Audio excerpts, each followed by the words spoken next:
नमो तस्से भगवतो अरहतो सम्मा सम्बुद्धस्से।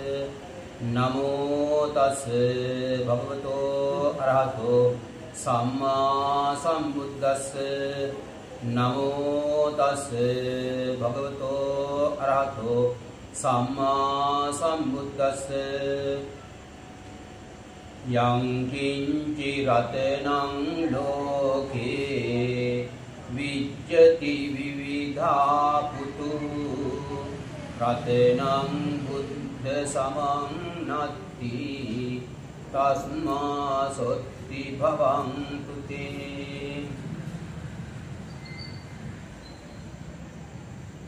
श्रद्धावान उपासक उपासिकाएं, आप लोग सभी विहार स्थान में एकत्रित होकर पूजा वंदना में हिस्सा लिए हैं, पुण्य प्राप्त किए हैं, परित्राण धर्म श्रवण करके आशीर्वाद पाए हैं। जीवन धर्म से जितना पोषित होता है उतना ही जीवन को सुख प्राप्त होता है। आप लोग कभी सद्धर्म श्रवण करने के लिए इच्छा से बैठे हैं। सद्धर्म हम श्रवण करके ध्यान में रखें, उसी के अनुसार अपने जीवन को सुधारें, तभी उसी सद्धर्म श्रवण करने का सफलता मिल जाता है। अभी आप लोगों को धर्म देशना करने के लिए एक गाथा सामने रखा है। यं किञ्चिवित्तं इदवाहुरं वा सज्ञेषु वायं रत्नं पनीतं ननो समं अन्ति तथागतेन इदं हि बुद्धे रत्नं पनीतं एतेन सच्चेन सुअन्ति होतु। ये गाथा रत्न सूत्र में आते हैं। रत्न सूत्र क्या है आपको पहले बता दिया था, इसलिए रत्न सूत्र के बारे आप जानते हैं। ये गाथा में तथागत के वर्णन किए हुए हैं। यं किंचि वित्तं इधवा हुरं वा। इधवा मानी इस मनुष्य लोक में। ये मनुष्य लोग कहा तो जितना भी जगत में है, अलग अलग देश से, सभी देशों में जहाँ जहाँ मनुष्य लोग रहते सभी मनुष्य लोग के अंदर है। और हुरंगवा मनुष्य लोग को छोड़कर इसके बाहर जितना भी जगत थे, जैसे देवता लोग हैं, ब्रह्म लोग हैं और राक्षस लोग हैं, नाग लोग हैं, अलग अलग लोगों के अलग अलग स्थान, ये सभी हुरंग अन्य देशों का है। और ये मनुष्य लोक में और अन्य देशों में। यं किंचि वित्तं, जो कुछ धन या रत्न होता है, सज्ञेषु स्वर्ग में भी जो रत्न होता है, पनीतं रत्न, जो प्रणीत रत्न होते हैं, ननो समं अति तथागते, ये सभी बुद्ध भगवान के समान नहीं। अनेक रत्नों का कीमत होती है, लेकिन बुद्ध भगवान जो बुद्ध रत्न होती है उसी की कीमत नहीं बता सकती। बुद्ध भगवान एकदम बुद्ध बना नहीं है, लंबी संसार से व्यायाम किए, मेहनत किए, मेहनत करके ही बुद्ध बना और दीर्घकालीन तक पारमिताओं को पूरा करना पड़ा। और पारमिता पूरा करके जब बुद्ध ज्ञान प्राप्त करने गए तब भी मार सेनाओं से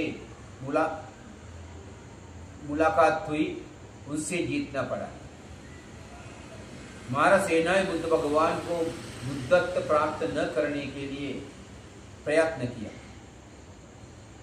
फन्ना, रति, रंगा, ये 3 प्रकार के लड़कियां अपनी परिवारों के साथ आकर अनेक प्रकार के बुद्ध भगवान के मन को जीतने के लिए प्रयत्न किया। अनेक रूप धारण किए, नाचने लगा, गाने लगा, लेकिन भगवान ने आंखें खोल के देखा नहीं।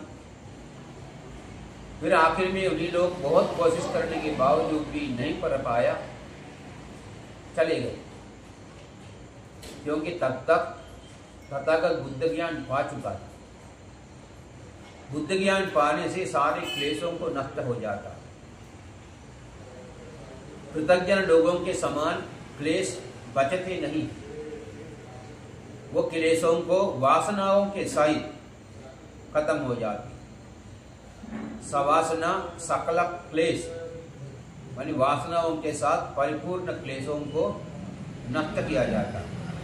ये अपनी किसी हथियार से नहीं, ध्यान भावना के माध्यम से, बुद्ध प्रज्ञा के माध्यम से, मार्ग फलों के माध्यम से ये सभी क्लेशों को नष्ट किया जाता है।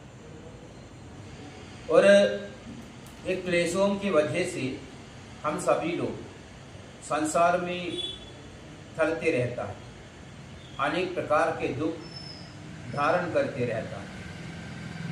ये सारे दुखों से मुक्ति होता है क्लेशों को भस्म करने से। तथागत ने देखा, जब गृहस्थ जीवन में था तभी उन्हें समझ में आ गया, मैं इस मनुष्य लोक में जन्म लिया।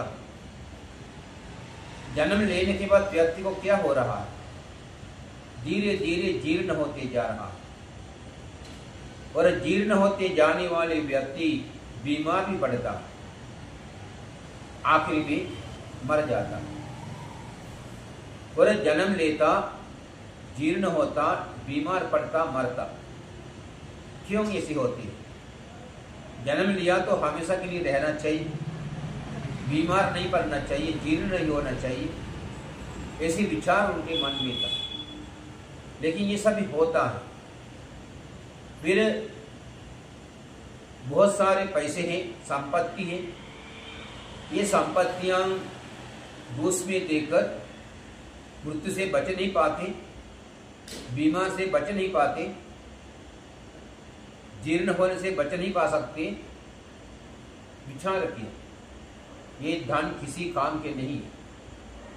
धन कितना भी रहे, जीर्ण होने वाला जीर्ण होते ही जा रहा, बीमार पड़ने वाला बीमार पड़ते ही रहता, मरने वाला मर ही जाता, रोक नहीं सकते। फिर उन्हें सोचा,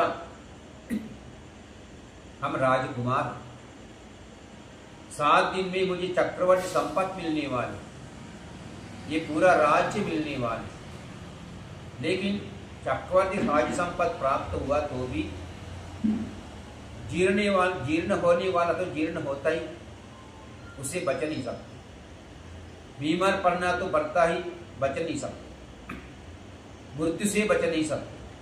फिर ये चक्रवर्ती संपत्ति क्या करेगी? ये सारी चीजें को त्याग करेंगे, जिससे अर्थ नहीं है, जिससे जीवन का सफलता पा नहीं सकते, सब त्याग करेंगे। त्याग करके किसी भी वस्तु के अधिकार न रहते हुए जंगल में चले गए। जंगल में जाकर कठिन तपस्या, ये कठिन तपस्या सभी लोगों को नहीं कर सकता। उसी प्रकार सारे राज्य त्याग करके जाना भी सभी लोगों से नहीं होता। बुद्ध बनाने के लिए, पारमी पूरा करने के लिए बोधिसत्व कर सकता, बाकी साधारण लोग नहीं कर सकते। इसलिए बुद्ध का महत्व होती है। बुद्ध ने जो कुछ किया ये अन्य साधारण नहीं है, अनन्य साधारण, बाकी लोगों को नहीं कर सकते। उन्हें बुद्ध ज्ञान प्राप्त किया, दूसरों को बुद्ध ज्ञान पा नहीं सकते। बुद्ध ज्ञान पाना ही इस कल्प में नहीं होता। बुद्ध भगवान एक कल्प में एक ही होती। हाँ, प्रत्येक बुद्ध लोग होते हैं, ये अनंत होता, अनंत लोग भी अनंत होता, लेकिन जो सम्यक संबुद्ध है एक ही बनता। एक सम्यक संबुद्ध आने के बाद उन्हीं के शासन काल समाप्त होना तक दूसरा सम्मा संबुद्ध नहीं आता। यह महाभद्र कल्प है। महाभद्र कल्प में 5 सम्यक संबुद्ध होती है, लेकिन हर एक के शासन काल समाप्त होने के बाद ही दूसरा होती है। अभी तक ककुसंद, कोनागमन, काश्यप, गौतम, ये 4 बुद्ध भगवान इस महाभद्र कल्प में हो चुका है। मैत्रेय सम्यक संबुद्ध आने वाले। मैत्रेय सम्यक संबुद्ध के शासन काल समाप्त होने के बाद फिर ये कल्प विनाश शुरू हो जाएगा। धीरे धीरे कल्प खत्म हो जाएगा, महाभद्र कल्प समाप्त होगा, फिर नए से दुनिया तैयार हो जाएगा इसके बाद। इसलिए बुद्ध भगवान की शक्ति साधारण नहीं, असाधारण। उन्हें प्राप्त किया हुआ ज्ञान दूसरों को प्राप्त नहीं कर सकते, बुद्ध को ही पा सकते। पर बुद्ध का समानता भी सिर्फ दूसरे बुद्ध से ही होते, बुद्ध का प्रतिमा नहीं है। इसलिए हम जगह जगह पर बुद्ध प्रतिमा उद्घाटन करते हैं, बनाते हैं, पूजा करते हैं, लेकिन ये प्रतिमा बुद्ध प्रतिमा नहीं है, एक संकेत प्रतिमा है। क्योंकि आप जानते हैं बुद्ध भगवान के शरीर में 32 प्रकार के महापुरुष लक्षण हैं। ये 32 प्रकार के पुरुष लक्षण इस मूर्तियों में नहीं है। और बुद्ध भगवान के शरीर में 80 महा व्यंजन थे, ये अनुव्यंजन भी ये मूर्तियों में नहीं है। जब बुद्ध भगवान के शरीर का लक्षण जिस मूर्ति में नहीं है, वो मूर्ति बुद्ध के भी नहीं है। इसलिए ये हम लोग प्रतिमा रखते हैं संकेत के लिए। इसी प्रकार का एक बुद्ध भगवान था समझने के लिए, क्योंकि बुद्ध भगवान जैसे प्रतिमा भी निश्चल है, बुद्ध भगवान जैसा प्रतिमा भी स्थिर है, बुद्ध भगवान जैसा प्रतिमा भी देखने से मन पसंद होती है, और बुद्ध भगवान जैसा कई प्रतिमाएं भी स्वर्ण वर्ण है। इसी प्रकार कई कई समानता देखने के कारण एक काय साक्षी के रूप से एक प्रतिमा रखकर वंदना पूजा करते। इसलिए जो व्यक्ति के प्रतिमा नहीं बनता, बुद्ध भगवान उसको ही समान होता। बुद्ध भगवान को अनेक नाम होते, आप किसी भी नाम से बुद्ध भगवान को पुकारे वो उनके लायक बन जाता है, चाहे गाली से हो चाहे सत्य में हो। इसलिए बुद्ध भगवान साधारण व्यक्ति के समान नहीं, लेकिन हम लोग सोचते हैं बुद्ध भगवान भी एक साधारण व्यक्ति है। हम व्यवहार में बुद्ध भगवान को अलग स्थान नहीं देता, हम साधारण स्थान बुद्ध भगवान को देता है। जैसे हमारे कोई मित्र है या रिश्तेदारी है, इसी प्रकार का जगह हम बुद्ध भगवान को दे रहा है। लेकिन बुद्ध भगवान ऐसे नहीं है, जगत में सर्वश्रेष्ठ है। सर्वश्रेष्ठ है तो उन्हीं को सर्वश्रेष्ठ स्थान प्राप्त होना चाहिए, उन्हीं के साथ दूसरे किसी को भी नहीं हो सकता। क्योंकि बुद्ध भगवान के सेवा करने वाले आनंद बनते, आनंद बनते रात भर 9 बार गंधकुट की प्रदक्षिणा करते, अंगार का बर्तन लेकर, जो मच्छरों से बुद्ध भगवान को तकलीफ नहीं होना चाहिए। 9 बार बुद्ध भगवान के गंधकुट की प्रदक्षिणा करते, लेकिन कभी भी आनंद बनते बुद्ध भगवान के रूप में नहीं रहा। वो कुछ शिष्य थे, रिश्तेदार भी थे, फिर भी बुद्ध भगवान के रूप में नहीं रहा। लेकिन बुद्ध भगवान के रूप जो होता है उसी बुद्ध गुणों के युक्त व्यक्ति के लिए बनाते हैं। उस गुणों से जो व्यक्ति युक्त नहीं है, उन्हीं के उसी विहार, उसी कोटि उचित नहीं। इसलिए हम बुद्ध भगवान की कीमत कम नहीं कर सकते।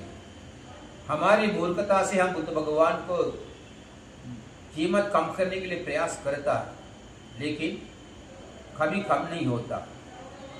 हमारे से बुद्ध दूर हो जाएगा, लेकिन दुनिया के लोग बुद्ध को माने, उन्हें को गौरव करते, सम्मान देते, तभी उसी बुद्ध भगवान के आशीर्वाद भी जीवन को प्राप्त कर सकते हैं। और देवता लोग बुद्ध भगवान को देखकर बहुत खुश हुए। अभी भी बुद्ध भगवान को देखा हुआ दिव्यता लोग दिव्य लोक में हे करके कहते हैं। इसलिए बुद्ध भगवान के गुण जहां भी गाते हैं उन्हें देवता लोग सुनने आते हैं, उन्हें बुद्ध भगवान पसंद है। लेकिन हम सोचना चाहिए, हमें कहाँ तक बुद्ध भगवान पसंद है। अभी बुद्ध धर्म अपनाने के बाद हमें एक नया जीवन मिला है। बाबा साहब की अतिशय कृपा से, उसके अति मेहनत से ये बुद्ध भगवान के धर्म हमें प्राप्त होगा। उसी धर्म के अनुसार चलते हमारे जीवन का कीमत बन गया है। लेकिन हम उसी कीमत वही धर्म के अनुसार मिला है करके नहीं समझता। ये धर्म दिया हुआ धर्मदाता सम्यक संबुद्ध उन्हीं के बातों का अनुसरण नहीं करता। बाबा साहब को भी हम गौरव करता है, लेकिन हम बाबा साहब के पुजारी बन गया बिना बाबा साहब के अनुयायी नहीं बनी। सभी बाबा साहब को पूजा करते रहता है, उन्हें दिखाए हुए रास्ते में चल नहीं रहा है। समाज में विद्वान हुए लोग देखते हैं और धनवान लोग भी देखते हैं, वे बाबा साहब के आदर्शों को जीवन में नहीं लिया हुआ है। इसलिए हम सोचना चाहिए ये धर्म हमें क्यों दे दिया है। बाबा साहब के जीवन हम आदर्श में लेकर धर्म अपने जीवन को उतारकर अपने जीवन आगे बढ़ाएंगे तो हमें बहुत आगे तक निकल सकता है, धर्म को भी सुरक्षा कर सकता है। अभी धर्म का खतरा उत्पन्न हुआ है, बौद्धों को भी खतरा उत्पन्न हुआ है। इसलिए हम समझना चाहिए, इसे सुरक्षा करना चाहिए। अभी धर्म समझने के लिए पाली भाषा सीखना पड़ता है, लेकिन बौद्ध लोग पाली भाषा सीखने को तैयार नहीं। गाना सीखेंगे, दूसरी भाषा सीखेंगे, लेकिन बौद्धों के भाषा पाली उसे सीखने के लिए उत्सुकता नहीं। फिर भी जिनको श्रद्धा है, धर्म को अच्छे से जानना चाहिए, उन्हें अपनी जीवन के लिए पाली का जरूरत समझेंगे। इसलिए अभी हमें रत्न सूत्र के अनुसार बुद्ध की कीमत, बुद्ध रत्न जो होता है, जगत के सारे रत्नों से कीमत होती है, उसके समान दूसरा कोई भी रत्न नहीं। अभी नवरत्न हम जानते हैं, आज दुनिया में सबसे कीमती के वस्तु के रूप से नवरत्न को जानते हैं। 9 प्रकार के हीरे रत्न होते हैं, कीमती के वस्तु, लेकिन उसी का भी कीमत सीमित होता है। बुद्ध का कीमत किसी को बता नहीं सकते कितना कीमत है। बुद्ध की कीमत बताने के लिए संख्या भी कम पड़ेगी। इसलिए उन्हें जनता के प्रति जो करुणा, दया, मैत्री, उपेक्षा दिखाया है, वो साधारण व्यक्ति से नहीं होता। उन्हें अपनी विशेष दिव्य शक्ति किसी के विनाश के लिए इस्तेमाल नहीं किया, हमेशा किसी के अच्छा के लिए ही इस्तेमाल किया, किसी के अभिवृद्धि के लिए, किसी के जीवन बचाने के लिए, किसी को सहारा देने के लिए इस्तेमाल किया, और फालतू अपनी शक्ति दिखाने के लिए प्रयत्न नहीं किया। बुद्ध भगवान के षड्वर्ण रश्मि है, ये षड्वर्ण रश्मि हमेशा दिखाते नहीं थे। जब जरूरत पड़ता उसी वक्त दिखाता, हमेशा नहीं दिखाता।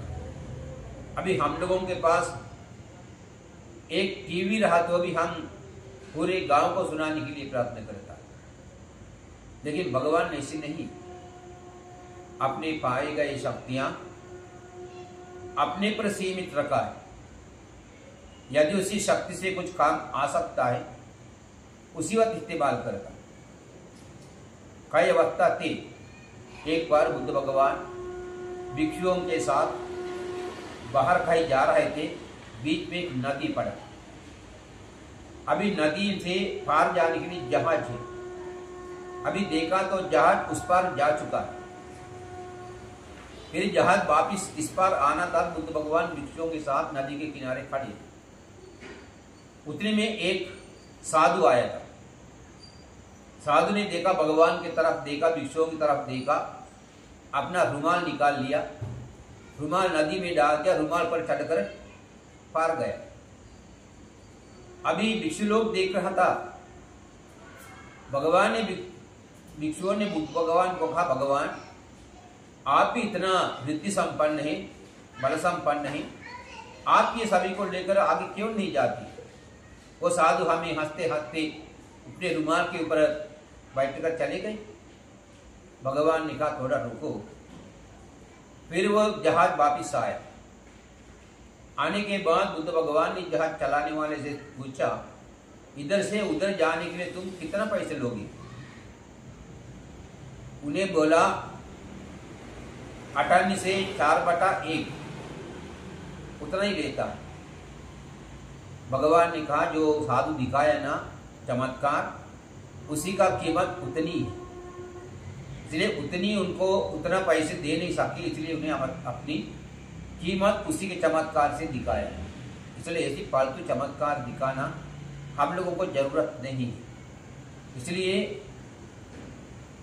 भगवान ने इसी अनवश्य अवस्थाओं में अपनी शक्ति प्रदर्शन नहीं किया। जब दूसरों को जरूरत कुछ सिखाना है, उसी वक्त आपको मालूम है श्रावस्ती में बुद्ध भगवान ने चमत्कार दिखाए थे, क्योंकि अन्य तीर्थक लोगों का मन जीतने के लिए उन लोगों को धर्म के रास्ते में लाने के लिए और बहुत सारे धर्म मानने वालों के अभिवृद्धि के लिए भगवान ने अपनी शरीर से अपनी दुआ पानी निकालने लगे।